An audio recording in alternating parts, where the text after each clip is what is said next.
Hello everyone, आप सभी का स्वागत है एफएस के इस शानदार प्लेटफॉर्म पर।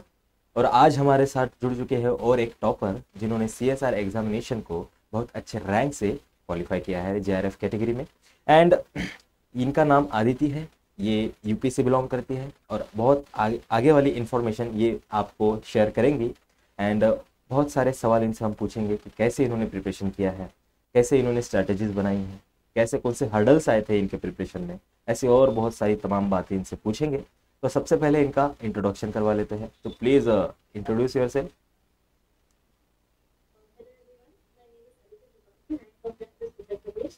मेरी बैचलर्स यूनिवर्सिटी ऑफ इलाहाबाद से हुई है इन लाइफ साइंसेज। फिर मैंने पोस्ट ग्रेजुएशन करा है मास्टर्स इन यूनिवर्सिटी से साउथ यूनिवर्सिटी में थे। दैट्स अगेन मेरे मास्टर्स। ओके, तो आप ऑनलाइन बैच के स्टूडेंट थे। तो कैसा रहा वो एक्सपीरियंस कि ऑनलाइन में पढ़ना, अकेले पढ़ना, कोई गाइडेंस, मतलब ठीक है एक यूट्यूब से या फिर एक ऐप से सर लोग आपको बताते हैं, बट एक सेल्फ मोटिवेशन तो खुद में होता है जब आप ऑनलाइन पढ़ते हो, तो वो कैसे मेंटेन किया? हाँ, पढ़ाई हम करते बट हमें शेड्यूल चाहिए होता है हमेशा कि हमें पता है कि हमारी क्लासेस अभी हैं तो हमें वो पीरियड पढ़नी है। लेकिन कोचिंग का यही होता है कि हमें एक शेड्यूल दे देते हैं वो कि आपको आधी यूनिट पढ़नी है, आपको टेस्ट देना है, तो हम खुद से कभी नहीं पढ़ा पाते। एक राइट। मोटिवेशन एक कुछ चाहिए होता है, तो हमें कोचिंग वाले एक अच्छा प्लेटफॉर्म प्रोवाइड करते हैं। आई थिंक मैं मास्टर्स के बाद मैं वो सुबह उठ के आईएलटीएस को पूरी ऑनलाइन लेक्चर अटेंड करती थी, नोट्स बनाती थी, तो वही बहुत हेल्प किया। बट वो जब आप ऑनलाइन प्रिपेयर करते हो तो एक पीयर प्रेशर नहीं होता है, बिकॉज आपको पता नहीं होता है कि बाकी लोगों का कितना यूनिट हो चुका है। बिकॉज जब हम ऑफलाइन पढ़ते थे तो हमको एक कंपटीशन फील होता था कि हाँ इनके इतने यूनिट हो चुके हैं, हम तो इतने पीछे हैं। तो आपको वो महसूस कराने के लिए आपने क्या किया? मतलब आपके दोस्त भी लोग प्रिपेयर कर रहे थे इस एग्जाम के लिए? आज बहुत सारे लोग आईआईटी में भी पीएचडी कर रहे हैं और राइट। लोगों ने भी किया था कोचिंग। तो एक कॉम्पिटिशन तो था ही हमारे हमारे यहाँ सब में कि सबको जीआरएफ निकालना है। तो वो एक प्रेशर था, ऊपर से मतलब आप गाइडेंस आपको अगर अच्छी मिले तो आपको खुद भी कॉन्फिडेंस होता है कि आप आपको कोचिंग अच्छी मिली और आपको अपनी मेहनत करनी है और आपको रिविजन करना है, टेस्ट देना है, वो फिर तो आपके ऊपर हो सकता right, very nice. So being from a biotechnology, ऐसे कौन से एडवांटेजेस है जो बच्चा आप कहे कि अगर बायोटेक्नोलॉजी वाला स्टूडेंट सीएसआर का प्रिपरेशन करे तो उसको ये फायदे होंगे, और उसके कॉन्ट्रास्ट में उसके डिसएडवांटेज भी? है। एडवांटेजेस तो ये होंगे कि मैं अप्लाइड क्वेश्चंस और अच्छे से आते हैं, जैसे जो एनालिटिकल क्वेश्चंस आते हैं, एक्सपेरिमेंटल क्वेश्चंस, बिकॉज हम वो सब एक्सपेरिमेंटली लगा चुके हैं, तो हमें वो क्वेश्चन अच्छे से समझ आते हैं, जब कोई भी करता है और हम खुद भी उसको लगाते हैं। और डिसएडवांटेजेस है बोलो तो क्योंकि हम लोग की बहुत टेक्नोलॉजिकल फील्ड है, जैसे कुछ टेक्निकल बायोलॉजी के कुछ ऐसे सब्जेक्ट्स को थोड़े से याद करने हमें होते हैं और पॉलिटिकल ज़्यादा होते हैं, तो उसके थोड़ा ज़्यादा ध्यान देते हैं। ओके, तो उसको आपने कैसे ओवरकम किया? आपको इजी जाता था या फिर आपको एक्स्ट्रा एफर्ट्स डालने पड़े उसमें? एफर्ट्स डालने पड़े, बट आई थिंक एक क्रिस्प नोट्स मुझे ऑनलाइन कोचिंग से मिल जाता था, बिकॉज बुक्स तो मेरे पास लगे थे बहुत सारी थी, बट हम इतना पढ़ नहीं सकते। तो आई थिंक जब मैं ऑनलाइन क्लास पे जो नोट्स बनाती थी मैं उसी पे डिपेंडेंट थी, मैं ऐसे कोचिंग पे गई ही नहीं। तो कोचिंग के नोट्स पे मैं खुद ही रिविजन करती थी, बिकॉज इन्फॉर्मेशन तो बहुत ज़्यादा है, बट हमें देखना है क्या इंपॉर्टेंट है एग्जाम के लिए निकालने के लिए। आई थिंक कोचिंग के नोट्स ही मैं रिफर करती थी और मैंने कोई एक्स्ट्रा बुक मैंने ली नहीं, बस notes and test. Right, exactly, because आपने एक बात कही कि एक्स्ट्रा बुक्स जो है वो आपको नॉलेज देगी, बट एग्जाम ओरिएंटेड सवाल उससे बनते हैं नहीं बनते, वी कैनॉट गारंटी।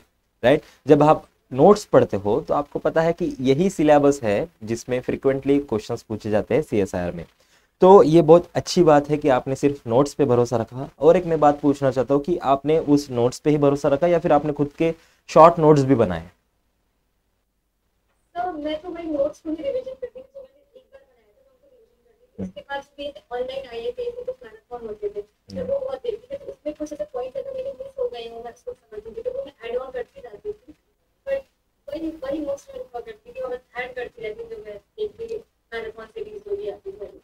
ओके, मतलब एग्जाम के पहले भी आपने वही नोट्स रेफर की है। तो फास्ट रिवीजन के लिए क्या करते थे आप? ये मैपिंग सीरीज देख लेते YouTube? Yes sir, marathon series तो मैंने सारी देखी। तो इतने सारे प्रिपरेशन स्ट्रेटजीज में where does the PYQ stand? Sir I think questions मैंने जून का भी एग्जाम दिया था, मेरे 73% आए थे, लेकिन मैंने बहुत अच्छी प्रिपरेशन करी थी। आई थिंक दिसंबर वाला वाला जो मैंने यही किया कि मैंने क्वेश्चन बहुत लगाए, Okay. मैंने पढ़ाई की मैंने क्वेश्चन भी लगाए थे ना। इस बार मैंने क्वेश्चन ज्यादा लगाए, मैंने रिवीजन किया, मैंने क्वेश्चन लगाए, क्योंकि क्वेश्चन का तो आप उसे रिप्लेस कर ही नहीं सकते किसी भी और चीज। तो और हाँ, जो भी एनालिटिकल क्वेश्चन वो भी लगवाए जाते हैं। तो इसका एक क्या आप एक अल्टीमेट फायदा बता सकते हो पीवाईक्यूज का? तो पीवाईक्यू से हमें एनालिसिस मिलता है कि हम जो पढ़ रहे हैं वो हम अप्लाई कर भी पा रहे हैं या हम रिटेन कर पा रहे हैं कि नहीं, या फिर वो क्वेश्चन को टेस्ट कर देंगे। बिकॉज जब मैं उनका इंटेंशन, मेरे पास मैं थ्योरी मेरी बहुत अच्छी थी, बट जब मैं एग्जाम देने गई तो वो बहुत प्रैक्टिकल क्वेश्चन आते हैं, मुझे वो समझ ही नहीं आ रहे थे। मेरे लिए वो एक बाउंसर तरह के थे कि यार मैंने पढ़ाई तो बहुत की, बट मुझे शायद थ्योरी आके मुझे अप्लाई करना नहीं। मैंने यही अपनी एक मिस्टेक समझी कि मैंने उसको डिसम्बर इंटेक में करा कि हम उसको क्वेश्चन बहुत प्रैक्टिस कर रहे हैं और एक लेवल वाली प्रैक्टिस कर रहे हैं, आसान वाली। नहीं, कोई लेवल तक कोई स्टूडेंट बोलते हैं कि सर मैं तो रिवीजन करूंगा या फिर करूंगी और दो तीन उस पे सवाल सॉल्व करूंगा, बस हो गया। ये कितने हद तक सही है कि दो तीन सवाल सॉल्व करो एक कंसेप्ट के ऊपर और बाकी फिर रिवीजन ही करो? रिवीजन इम्पोर्टेंट है, बट आई थिंक दोनों ही इक्वली इम्पोर्टेंट है। रिवीजन इम्पोर्टेंट है बिकॉज आपकी वो मेमोरी बार बार एक परमानेंट टेम्परेरी से परमानेंट मेमोरी में कन्वर्ट हो जाती है, तो बिल्कुल जरूरी है। बट फिर आप उस मेमोरी को आप कैसे अप्लाई करें, बिकॉज क्वेश्चन तो ऐसे लेबली तो आ नहीं जाएगा कि आप बताओ कि डायरेक्ट क्वेश्चन तो नहीं आएंगे, हाँ। अप्लाई करना आपको आना चाहिए कि वो ट्विस्ट करके आपसे क्वेश्चन पूछेंगे। लेकिन क्वेश्चन आप पढ़ो कम, बट क्वेश्चन अप्लाई करना ज्यादा आना चाहिए कि आप क्वेश्चन प्रैक्टिस करो भी कम टाइम में, बिकॉज पेपर इतना लेंदी आता है सीएसआई या नेशनल लाइसेंस का, तो आपको थोड़ा सा स्पीड भी बढ़ानी पड़ेगी। यस, टाइम बाउंड होता है वो, एग्जैक्टली। यस सो जो आप प्रिपरेशन करती थी और वो ही प्रिपरेशन आपने जो 3 घंटे एग्जामिनेशन हॉल में बिताए, वैसे ही आपने अप्लाई किया या फिर आप थोड़ा पैनिक हो गए थे? सर, मैं टेस्ट सीरीज मैंने कभी देखी नहीं, लेकिन मुझे बहुत डर लगता है टेस्ट सीरीज में। क्वेश्चन मैंने बहुत, मैं शायद हर दिन मैं 500 क्वेश्चन लगाती थी ये यूट्यूब से देख रही थी। बट मैं टेस्ट सीरीज मैंने 2 घंटे की बहुत दी थी और मेरे नंबर बहुत अच्छे आए थे, 120 130 ऐसे आ गए थे। मैंने बहुत अलग अलग टेस्ट सीरीज अलग अलग सेक्शन खरीदी थी। तो इस बार मैंने कहा कि मैं टेस्ट सीरीज नहीं लूंगी, मैं केवल क्वेश्चन प्रैक्टिस करूंगी। इस बार मैं टेस्ट सीरीज मैं नहीं ली, मैंने केवल क्वेश्चन बहुत प्रैक्टिस किए हैं, बट टेस्ट सीरीज कभी कभी क्या होता है जब क्वेश्चन प्रैक्टिस आप करते हो ना, तो अगर वो कुछ बाय चांस कोई गलत हो जाए तो उसका आप आगे कभी भूलोगे ही नहीं कि ये मैंने गलत किया था, और ये कंसेप्ट मुझे हमेशा याद रहेगा, right? Can you agree with that? Yes sir. वो आपको ये वो अगर आसान क्वेश्चन है फिर भी आप ना कर पाए उसको, तो फिर यू फील वेरी एम्बैरेस्ड कि यार ये तो इतना आसान था तो भी नहीं कर पाए, तो राइट, वो राइट, एक हमेशा याद रहेगा। एग्जैक्टली। सो थोड़ा हम एग्जाम पैटर्न की, एग्जाम की डिफिकल्टी लेवल की बात कर लेते हैं। सो ए बी सी जो 3 सेक्शन हैं, इनमें से आपने सबसे पहले किसको अप्रोच किया और उसके पीछे का कारण क्या है? सबसे पहले तो मैं सी को अप्रोच करी, बिकॉज हम्म, सी के साथ सी थोड़ा मुझे इजी लगता है, पता नहीं क्योंकि बिकॉज अप्लाइड क्वेश्चन आता है और उसमें बायोटेक बैकग्राउंड से मैं एप्लीकेशन और अच्छा कर पाती हूँ। मैं पहले सी की तरफ गई और मेरी मैथ्स थोड़ी कमजोर है, मैं ए को मैं सबसे लास्ट में लेती हूँ, तो मैंने सी का मेरा बहुत अच्छा गया, फिर मैंने अप्लाइड क्वेश्चन उसमें लगाए थे इस बार, तो मैं सी फिर बी और फिर ए की तरफ बिकॉज अभी कुछ सालों में अप्लाइड क्वेश्चन भी ज़्यादा पूछे जा रहे हैं, राइट? तो इसकी आई। वजह से आपको वो अप्लाइड नॉलेज भी होना बहुत ज़रूरी है और वही आपका क्वेश्चन प्रैक्टिस से आता है। सो आपका जो स्कोर कार्ड था, इसमें सबसे ज़्यादा वेटेज किसका था, कौन से सेक्शन का था? सर आई थिंक इसका सेक्शंस नहीं बताया गया था, बस percentile and right, right, right, आप सही कह रहे हो, बट आपने रॉ स्कोर चेक किया होगा। वही मेरा मिस हो गया, यही रिग्रेट होता है कि मैं लॉस को नहीं चेक कर। जैसे हाँ, कभी कभी क्या होता है ना, आपको पता चल जाता है कि अनफॉर्चुनेटली कोई गलत हो गया, तो ये क्यों गलत हो गया, कैसे गलत हो गया और कैसे सही हुआ, ये सारी चीज़ें आपको पता चल जाती है। सो एनीवे, ऐसे कुछ यूनिट्स है जो आपको बहुत चैलेंजिंग लगते थे कि यार इससे क्वेश्चन ना आए एग्जाम में, या फिर आए तो मैं इसको सीधा स्किप कर दूंगी? सर डेवलपमेंटल बायोलॉजी मैंने बहुत ट्राई की, मैं पढ़ती भी थी, बट मैं इनपुट जो जितना दूँ मैं दो दो लेक्चर घंटे उसको पढ़ूँ, उसके वीडियो देखूँ, बट मैं आउटपुट नहीं दे पाती, मैं क्वेश्चन मुझसे लगते ही नहीं। तो मैंने लास्ट में डिसाइड किया कि मैं डेवलपमेंटल बायोलॉजी बस स्किप ही कर देती हूँ। मैंने कुछ टॉपिक्स उठा लिए कि हाँ सेल डिवीजन ये सब मैं पढ़ लूँ, बट मैंने कुछ टॉपिक एकदम से हटा दी, कुछ डेवलपमेंटल बायोलॉजी नहीं पढ़ सकती। ह्यूमन फिजियो मुझे नहीं पसंद था, तो मैंने वो नहीं पढ़ा। तो तो आई मतलब थिंक ये हाँ, दोनों प्लीज प्लीज कंटिन्यू। यूनिट्स मैंने छोड़ दिए। इसके अलावा मैंने सारी यूनिट्स पढ़ी और मैंने बहुत क्वेश्चन प्रैक्टिस किए। मैं डेवलपमेंटल बायोलॉजी तो मुझे पता था कि मैं नहीं कर सकती, तो मैंने वो हाथ भी नहीं लगाया था। लास्ट में तो मैंने डिवीजन नहीं किया, पढ़ा मैंने सब कुछ था, बट मैं डिवीजन पे रही थी कि मैं आउटपुट नहीं दे पा रही हूँ, क्वेश्चन सॉल्व नहीं कर पा रही टाइम वेस्ट करूँ। एग्जैक्टली, वेरी वेल आपने ये डिसीजन लिया था।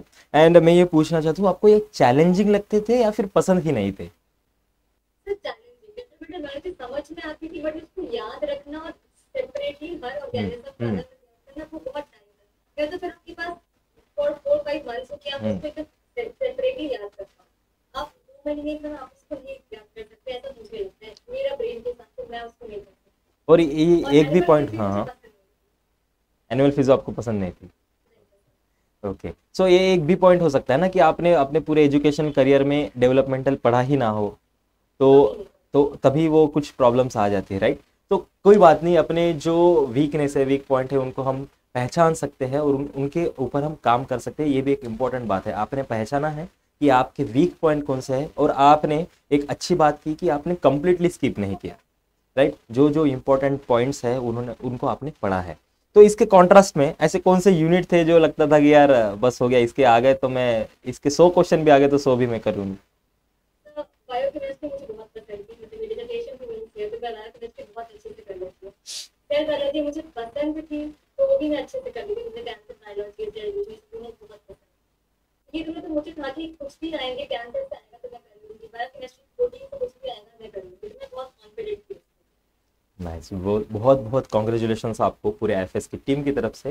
एंड क्या है आपके फ्यूचर प्लान्स नाउ? सर अभी तो मैं अप्लाई कर रही हूँ हर हम्म, जगह, जो भी अच्छा टॉप कॉलेजेस में इंटरव्यू क्रैक करूँगी, उसके लिए मैं मतलब अभी फिलहाल एक आपको और आपको सोनली रिसर्च में जाना है या फिर आपको एक एकेडमिक्स में जाना है? रिसर्च में जाना है। कब से ये डेवलप हुआ है? मतलब आप बायोटेक से हो तो ये कारण हो सकता है कि बायोटेक्नोलॉजी में बहुत सारे अपन इक्विपमेंट्स यूज़ करते हैं, बहुत सारी टेक्निक्स यूज़ करते हो, इसका ये कारण है कि आपको रिसर्च में जाना है? सर कोविड के वक्त ही मैंने देखा कि बहुत सारे रिसर्च गैप थे। जब मैं मतलब कोविड में मैं हम्म, बैचलर्स कर रही थी, तो मैंने बहुत न्यूज़ पढ़ा, तो मुझे रियलाइज हुआ कि रिसर्च फील्ड भी बहुत अच्छी और बहुत सारे गैप्स है, वो खासकर इंडिया। तो मेरा मन था कि मैं इसको परस्यू करूँ, तो फिर इसलिए मैंने सोचा कि मैं पीएचडी करती हूँ अपने आगे, तो मुझे प्रोफेसर का फील्ड है, मुझे रिसर्च फील्ड में ही शौक है। तो yes yes, you will be. And I am happy, I am proud पूरे एफएस की टीम की तरफ से कि आपने बहुत अच्छा रिजल्ट लाया है। And we will give you best wishes for your upcoming future to become a scientist. I also want to thank everybody of IAS because जब मैंने दिसंबर वाला इंटेक करा था, तो मैं बहुत अंडर कॉन्फिडेंट थी कि मैं पढ़ के भी 33% आ जाया था मेरा। मैं बहुत कोई थी कि मैं इतना पढ़ रही हूँ फिर भी नहीं आ रहा है, तो मेरे ब्रदर ने पुश करके जबरदस्ती क्रैश कोर्स खरीद लिया था, जबरदस्ती वो कराया था। फिर मैंने कहा चलो पैसे लगाए हैं, पढ़ लेते हैं। तो बस मैं क्लास करती थी और रिविजन करती थी और क्वेश्चन लगाती थी, मैं खुद से एफर्ट डालती नहीं थी। तो I want to thank everybody because एक क्रैश कोर्स से पुश मिल गया। Yes exactly.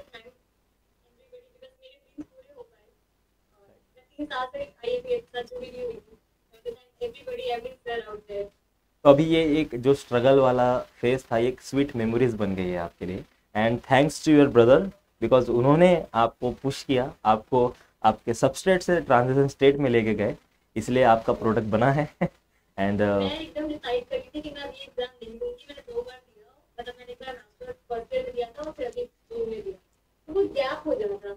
मैंने कहा कि अब मैं जॉब कर लेती हूँ, मुझसे नहीं होगी रिसर्च, मैं कुछ नहीं कर सकती, मैं एग्जाम नहीं निकाल सकती, इतना हाई लेवल 99% जाना देने में कितनी बड़ी बात है। राइट, मुझे था कि मैं नहीं कर पाऊंगी, बट मेरा भाई बहुत जबरदस्ती उसने आईएफएस को बहुत पसंद किया, तो उन्होंने कहा नाइस, वेरी नाइस। एंड यही ऐसे ही सपोर्ट से जो लोग बनते हैं उन्हीं को हम फैमिली कहते हैं।